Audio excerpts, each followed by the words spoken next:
It's hard to believe, but a soda can and a plastic cup were the unexpected heroes in solving a 30-year-old case of sexual assault and murder. A Coke can played a pivotal role in bringing justice.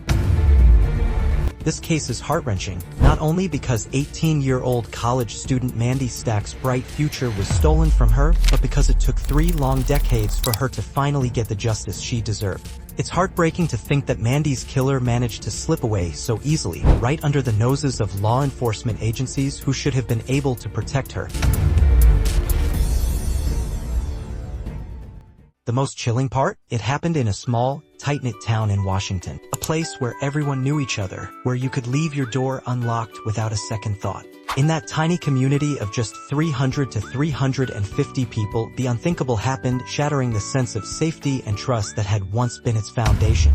November 24th, 1989, a day that would change everything. Normally, Mandy would be out jogging with her mom, sharing those simple, peaceful moments together. But that day, something felt different. She went for a jog alone, accompanied only by her loyal German shepherd, Kyra, along the serene banks of the Nooksack River. Little did she know this would be the last time she would ever feel the warmth of the sun on her face, the cool breeze on her skin. It was a run she would never return from, and the world would never be the same again. Hours passed, and Mandy's mother must have felt an unsettling silence fill the air. Only Kyra, Mandy's faithful dog, returned home. The dog had been seen walking back alone by several neighbors, including Mandy's brother Lee, who had been nearby. But there was no sign of Mandy. For 24 agonizing hours, the town of Acme, a place where everyone knew everyone, turned upside down in search of Mandy. The whole town joined in, desperate, afraid, and confused. But despite their relentless efforts, there was no trace of her. Nothing, just emptiness and the painful realization that something was horribly wrong.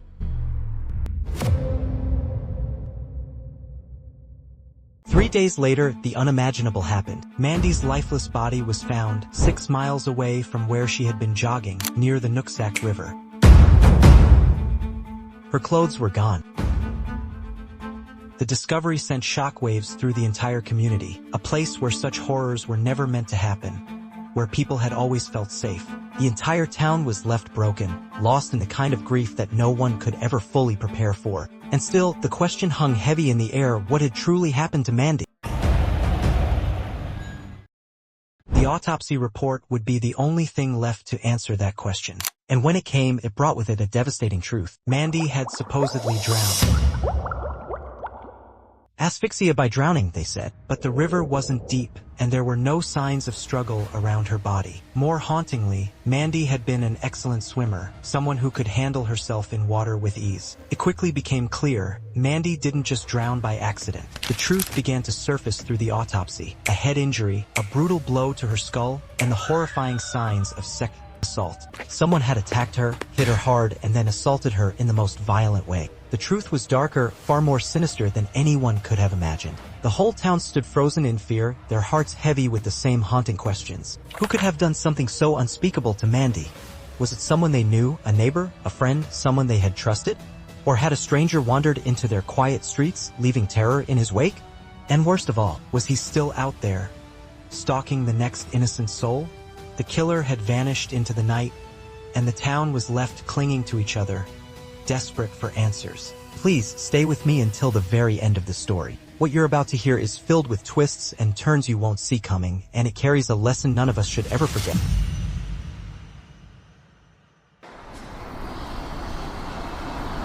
By 1986, a new frontier in crime-solving had begun: DNA testing. It was still in its early days, but it was already changing everything. In Mandy's case, finding the killer's DNA could mean the difference between justice and a lifetime of unanswered questions. Thankfully, investigators managed to recover an unknown DNA sample from Mandy's body, a small thread of hope in a case full of darkness. They even produced a composite sketch pieced together from scattered clues, offering a faint glimpse of the face they were hunting. The police pressed on, determined. They chased down every lead, knocked on doors, listened carefully to every witness who might have seen or heard something, and slowly, a name rose to the surface: David Succi. David Succi was a drifter, a man without roots, moving from town to town, always leaving whispers and suspicion in his wake. Witnesses had spotted him nearby on the very day Mandy vanished. It seemed like the break the police had been waiting for. But when the DNA results came back, it wasn't a match. David Succi wasn't their man. Just like that, the trail went cold. All the long hours, the endless interviews, the desperate hopes, they all led to a dead end. And then the years began to slip away. 20 years. 2 detectives laid down their badges and retired, carrying with them the heavy weight of an unsolved case. Mandy's story, her justice, stayed locked in silence. In 2009, a new face stepped into the case, Detective Kevin Bohe. With fresh eyes and a relentless spirit, he made a bold decision. He would collect DNA samples from every man who had lived in Acme at the time Mandy was taken. It was a massive effort, a search for a needle in a haystack. 1 year passed, then 2, then 3. By the 4th year, still nothing, not a single match. Frustration weighed heavy on the police. Mandy's family, once full of hope, now lived with a deep, aching weariness. And the town, the once bright, close-knit town, began to let go of the hope they had clung to for so long. And just when it seemed all was lost, a miracle happened. It happened by chance, at a water park. 2 women, Heather and Marilee, crossing paths under the summer sun. They hadn't seen each other in years, but they shared something deep. Both had gone to college with Mandy. As they talked, Mandy's name naturally surfaced, and with it, a memory that neither woman had ever truly shaken. Without hesitation, both mentioned the same man, Tim Bass.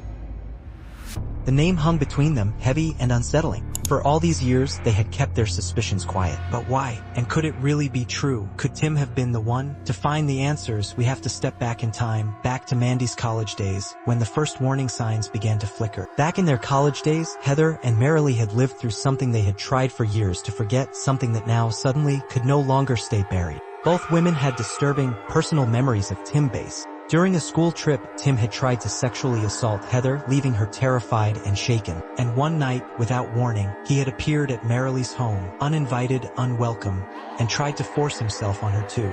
Imagine it. A fellow student, someone they should have been able to trust, turning into a predator right before their eyes. Heather and Marilee had carried the weight of that trauma silently for decades, too afraid and too scarred to speak. But now, faced with the chance to finally bring justice for Mandy, they found the strength to step out of the shadows. They picked up the phone and called the police.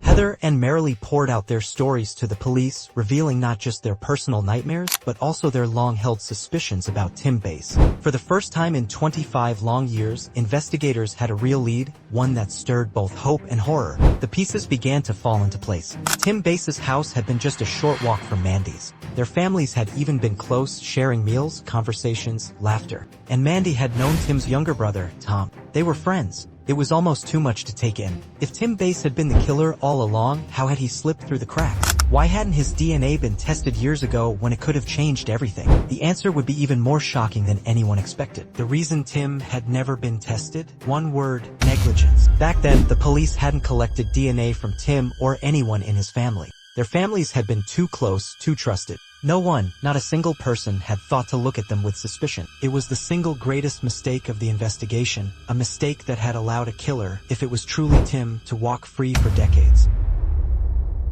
Now, after all these years, there was only one way to find out the truth. They needed his DNA. Detectives tracked him down. He had moved about 30 kilometers away, settling into the quiet town of Everson. He had built a life, a wife, 3 children, and a job as a delivery truck driver at a bakery. The police explained why they were there. Calmly, they asked him for a simple saliva sample, but Tim refused. And with that refusal, every alarm bell in the detectives' minds began to ring even louder. Determined to uncover the truth, investigators dug deeper into Tim Bass's past. They sat down with his younger brother, Tom, someone who had seen Tim's darker side up close. Tom didn't hold back. He told them that Tim had always been distant, always different. After a bad breakup during college, something inside Tim seemed to twist even further. He grew colder, angrier, especially toward women. It wasn't just bitterness. It was something deeper, a simmering hatred, a resentment that never seemed to die. And then, another chilling piece of the puzzle. Just 6 weeks after Mandy's murder, Tim married a woman from their college, Gina Malone. Think about that for a moment. What kind of life would a woman have married to a man carrying so much hidden rage inside him? When detectives finally sat down with Tim's wife, Gina, the truth she revealed was even more horrifying than they had feared. Gina described a life of control, manipulation, and emotional abuse. Tim didn't treat her like a partner. He treated her like a servant, someone to obey his every command without question. And when Gina thought about leaving, when she dreamed of escaping, Tim made sure she knew it would cost her everything. He threatened her, warning that if she ever tried to walk away, he would lie in court, twist the truth, and take full custody of their 3 children. For 30 years, Gina had lived trapped inside a nightmare. For her, marriage hadn't been a home. It had been a life sentence. After so many shocking revelations, Tim Bass had now become the prime suspect in the eyes of the police. But suspicion alone wasn't enough. They needed hard evidence to tie him to Mandy's tragic fate. Above all, they needed one crucial thing: Tim's DNA. Determined, the police assembled a team to follow him around the clock, watching, waiting, praying he might carelessly discard something, a cup, a straw, anything that could hold a trace of his saliva. But day after day, the team came up empty-handed. Whether it was pure misfortune or a testament to Tim's cunning nature, the evidence remained just out of reach. Still, as the old saying goes, when one door closes, somewhere, another quietly opens. For the investigators, that new door was Kim Wagner, Tim's boss. When the police confided in Kim, laying bare everything they knew, she didn't flinch. Kim had seen the darker sides of Tim herself, had noticed his unsettling, disrespectful attitude toward women. Without a second thought, she agreed to stand with the police. Now, Kim had a silent but critical mission: to somehow capture a piece of Tim's DNA. She began to watch him closely, biding her time, waiting for the perfect moment to strike. Months dragged by in a heavy silence. And then finally, the moment they had been waiting for arrived. One day, Tim carelessly tossed a Coke can and a plastic cup into a trash bin. Kim was ready. With steady nerves and a racing heart, she retrieved the discarded items, making sure Tim never noticed. She handed them over to the police, a small but powerful act that would change everything. The samples were rushed for testing. And when the results came back, there was no more doubt: the unknown DNA from the crime scene was a direct match to Tim Bass. At long last, on December 12, 2017, justice stirred to life. Tim Bass was arrested, charged with the kidnapping, sexual assault, and murder of Mandy Stavik, the girl whose memory had never been forgotten. For everyone touched by this case, it was deeply personal. It wasn't just about law and order, it was about love, loss, and loyalty. One man embodied that spirit: prosecutor Dave McEachran. Even after stepping away from his long career, Dave returned, not for accolades, not for money, but to stand beside Mandy's family in their fight for justice. He took the case without charging a single penny. But even with Tim Bass behind bars, the path to justice was far from over. During the trial, Tim made a shocking and deeply disturbing claim. He insisted that he and Mandy had been involved in a secret relationship, and that on the day she disappeared, they had been intimate, explaining, he said, the presence of his DNA on her body. It was a bizarre, desperate, and disgraceful accusation, a final insult to Mandy's memory, and a cruel blow to those who had loved her most. The prosecution wasted no time in tearing Tim's shameful claim apart. They laid it out plainly for the court: Mandy and Tim had no connection. They didn't share a single class. They never spoke. And Tim, 4 years her senior, had long since moved on from high school life. No one, not a single person, had ever seen them together. Tim's accusations crossed every boundary of decency, staining the courtroom with yet another layer of grief. But his lies were fragile, and they began to crumble. In a powerful and heartbreaking twist, it was Tim's own family who rose up against him. His wife, Gina, bravely took the stand and revealed a chilling conversation she had overheard Tim, in a moment of desperation, urging his mother to shift the blame onto his late father, a man who had died 10 years earlier. But even faced with her son's pleading, Tim's mother refused to betray the truth. The cracks in Tim's story were growing wider, and soon they would be impossible to ignore. Imagine the kind of man who would ask his own mother to falsely accuse his dead father in a sexual assault and murder case. That was the depth Tim Bass had sunk to. And the revelations didn't stop there. Tim's own brother, Tom, took the stand. With heavy heart, Tom testified that Tim had pressured him, tried to force him to lie under oath, to paint Mandy as a girl of bad character, to claim that he himself had been involved with her. It was a desperate, disgraceful attempt to tarnish Mandy's name and weaken the assault charges against him. Tim had shown the world just how far he was willing to fall to save himself.